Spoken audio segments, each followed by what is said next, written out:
Stratotanker.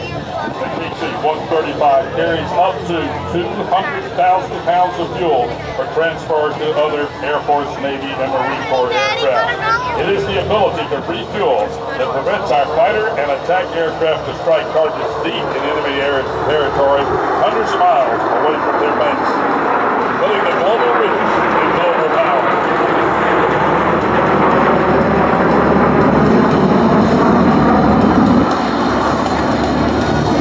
Extending from the tail on the KC-135 is the method which the KC-135 passes the gas to our warfighters.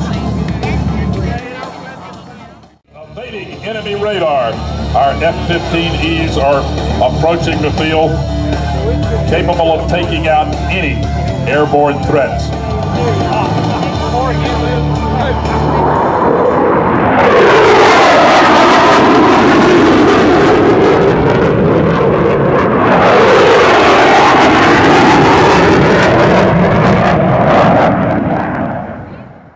The Strike Eagle is the most advanced air-to-force dual-role fighter. In addition to air-to-air missiles, the Strike Eagle carries nearly every air-to-ground weapon in the Air Force inventory. The A-10 is the Air Force's premier close air support asset, employing general-purpose bombs, laser-guided bombs, GPS-guided bombs, and a 30-millimeter cannon that fires bullets about the size of a Coke bottle. Ladies and gentlemen, inbound right now is our strike force to eliminate enemy forces on the ground.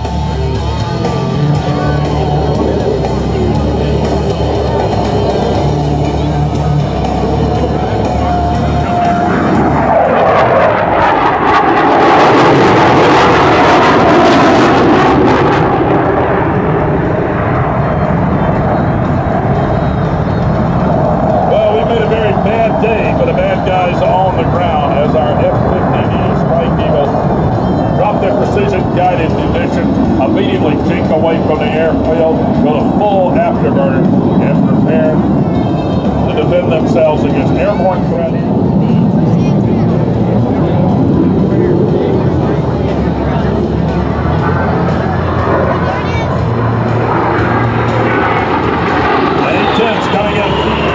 Finish off any enemy forces with that fantastic air-to-ground capability of the A-10. Once again, juking and jiving, avoiding any threats from enemy ground-based anti-aircraft artillery or man-powerable rockets.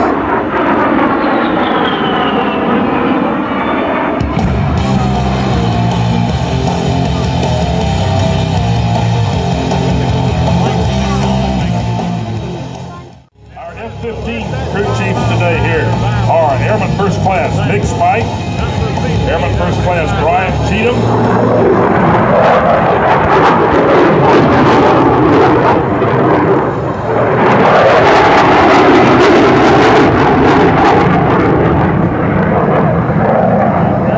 First Class Vanessa Roberts, and Airman First Class Brian Lundgren. Cap aircraft, combat air patrol still flying over our major cities. Here comes our Strike Eagles back in.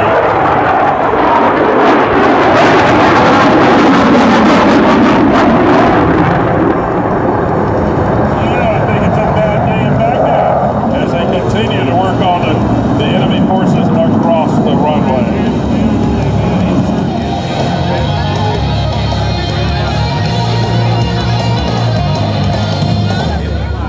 As our aircraft maintain station over Seymour Johnson for the continuation of their mission.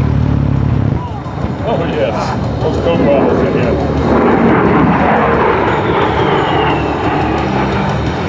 Early in the news is the fight in Libya. What can our airplanes do from 30,000 feet? Well, the Air Force is an integral part of what's taking place there to support and defend the civilians of the Libyan nation. And our AWACS is flying offshore and providing the air picture to the commanders and the crews of aircraft enforcing the no-fly zone. The space assets were also tasked with a key mission of data and intelligence and communication to support the operation. And the operators of remotely piloted aircraft flew these airplanes using satellite links and from a far reach-back operation such as the ones from Creech Air Force Base 30 miles north of Nellis, outside of Las Vegas, Nevada. There were also other units.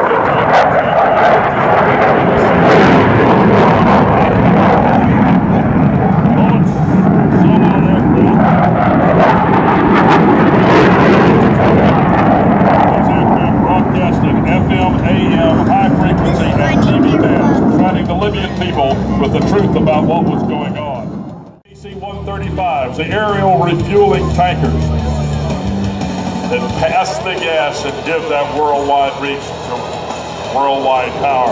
And the F-15E.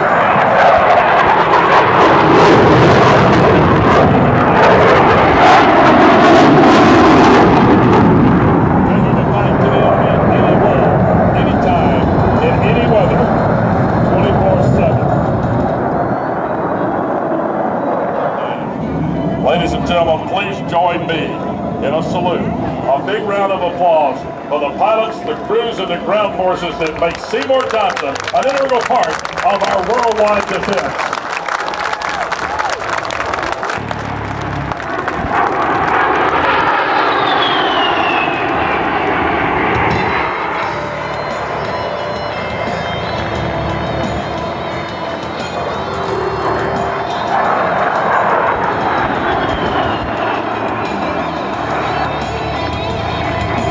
The A-10 Warthog, specifically designed for the close air support, the CAS mission. Rugged, dependable, with turbofan engines mounted high on the back of the aircraft to give the redundancy.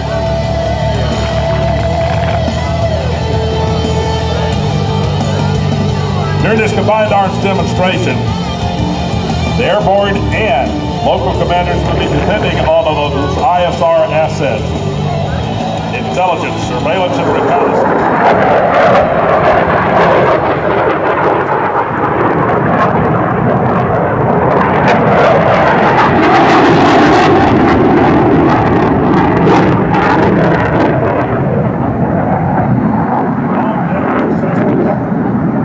And movements of enemy troops on the ground will be backed up by our assets such as satellite and remotely piloted vehicles.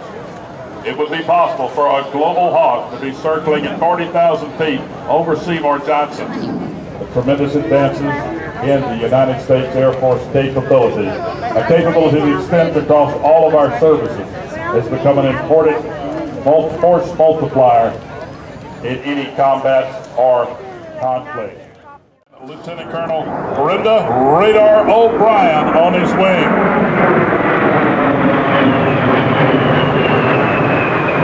Very great. There goes Lieutenant Colonel O'Brien.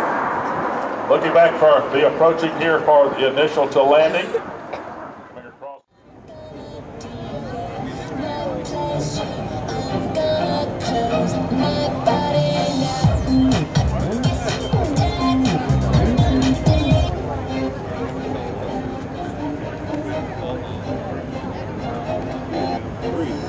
As the A-10 comes in, you can notice that his speed brakes are split ailerons that go out into the slipstream to help slow the aircraft down.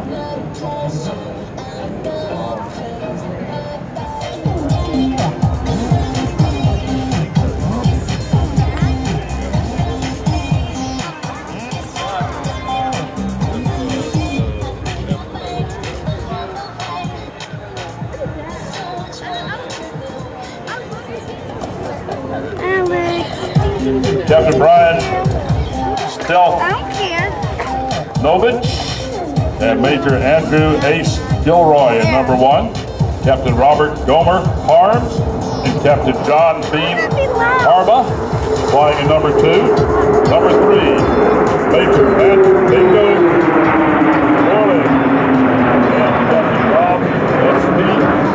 Mercer, and number 4, we've got Captain John Duster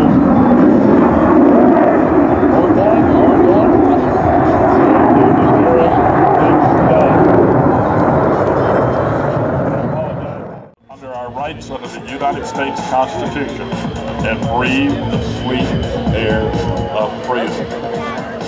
It is the soldier, not the reporter. Our F-15's in, setting down. As they set down, we're going to go to Mr. Matt Yonkin, who's going to be performing in the B-18, the gold twin beats, the C-45, an airplane that performed yeoman. Ask you for a nice round of applause and a great big cheer for all of our war fighters who can take us here today. Thank you, men. Thank you, women.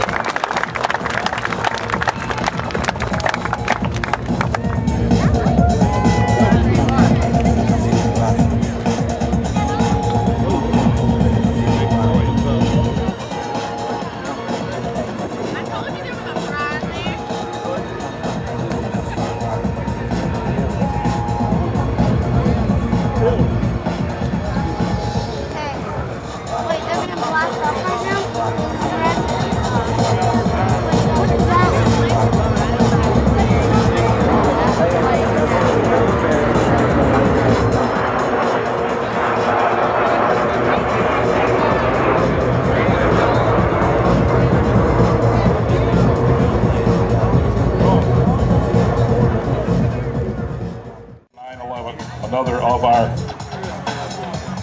boom operators on board the aircraft.